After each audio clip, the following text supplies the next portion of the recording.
What's up, everybody? How you doing? As promised, I will be talking about part one to this trilogy of this giallo in Italy. One is called Nothing Underneath. One is called Too Beautiful to Die, which I already reviewed. It was a sequel to this movie, but not related anyway, because it doesn't follow the same story, except for Miles being killed. That's the only story it follows.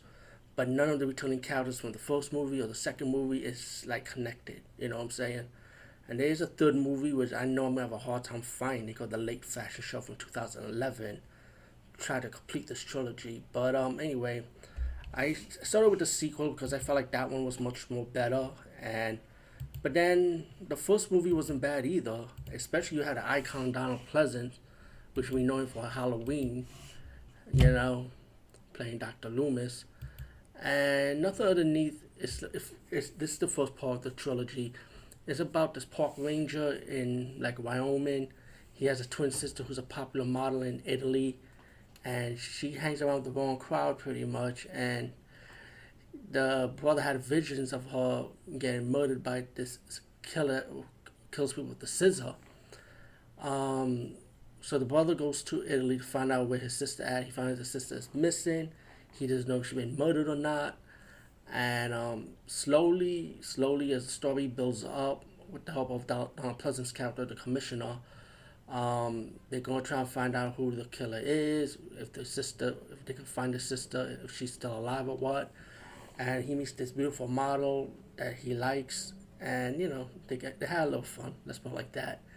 While some of the models that knew this model, knew the guy's sister, end up dying one by one by the scissor killer.